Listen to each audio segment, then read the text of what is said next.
मैं डॉक्टर सोनल देसाई, मैं नवसारी गुजरात से हूँ। मैं डॉक्टर हूँ MBBS। मेरा श्रेया क्लिनिक नवसारी गुजरात में है। मैं प्राइवेट प्रैक्टिस करती हूँ। L3 में आने से मेरे जीवन में बहुत बड़ा परिवर्तन आया है, क्योंकि 2017 में मेरे पिताजी का देहांत हो गया।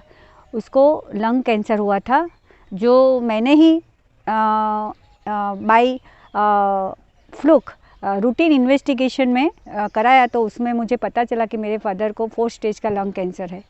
तो मैं बहुत डिस्टर्ब हो गई थी, लेकिन मैंने हार ना मानी और फिर मैंने अहमदाबाद, बम्बई सब सिटीज़ में जाके कीमोथेरापी सब डॉक्टरों का ओपिनियन लेके ट्रीटमेंट चालू कराई। और मेरे फादर को उसकी वजह से 2017 तक नई ज़िंदगी मिली। लेकिन 2017 फरवरी में उनका कैंसर ब्रेन में चला गया, मेटास्टेसिस हुआ। सो उसकी वजह से उनका पैरालिसिस हो गया। तो मेरे फादर के साथ 6 मंथ तक बहुत नज़दीक रहना हुआ, क्योंकि वो घर बेड में ही थे। पहले मेरे पिताजी बहुत स्ट्रिक्ट थे और मैं उनसे बात करने से भी डरती थी, लेकिन बाद में जो ये स्टेज आया, उसके बाद मेरा और मेरे पिताजी का इतना बॉन्डिंग हुआ कि उसके बाद जब उनका डेथ हो गया 22 जून को, तो मैं एकदम हताशा में चली गई, क्योंकि 6 महीने से मैं और मेरे पिताजी पूरे दिन क्लिनिक के आवर्स के बिना मैं उसके साथ में उनकी सेवा करती थी। तो जब उसका डेथ हुआ और मैं दाह संस्कार करके घर आई, तो फिर मैं सोच में पड़ गई, अब मैं क्या करूँगी। मैं तो अलोन हो गई, क्योंकि मैं सिंगल हूँ, मैंने शादी नहीं किया है। मेरा एक भाई है जो फिज़िकली और मेंटली थोड़ा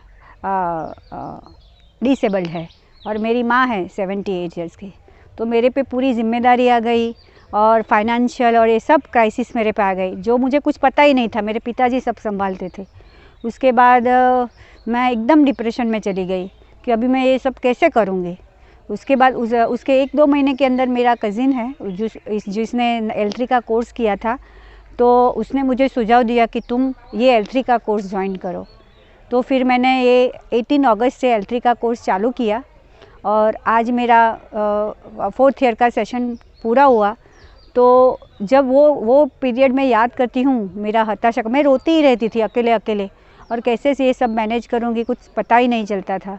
और कई लोग जो मैं सोचती थी कि मुझे मदद करेंगे, लेकिन कि सब पीछे हट गए। फिर ये कोर्स से इसमें स्पेशली वो जो 1st ईयर 2nd सेशन में एक एक्सरसाइज आती थी, मेरा मृत्यु का दिन, मतलब ज़िंदगी का आखिरी दिन। तो ये एक्सरसाइज करके मुझे एकदम एहसास हुआ कि अगर मेरा ये आखिरी दिन होता, तो मैं क्या ये सब हताशा में और ये सब में क्या टाइम बिगाड़ती।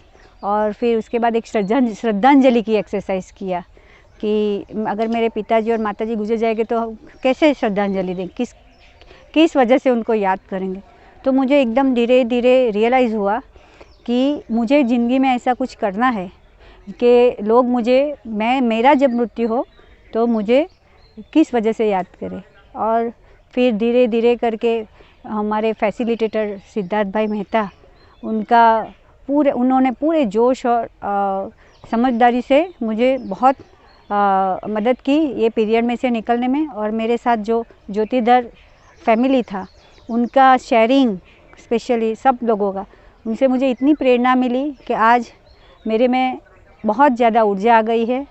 और मैंने बहुत गोल लिए हैं, और मैं पूरी जिम्मेदारी के साथ और एनर्जी के साथ पूरे सब गोल धीरे धीरे करके अचीव करने की कोशिश करूँगी।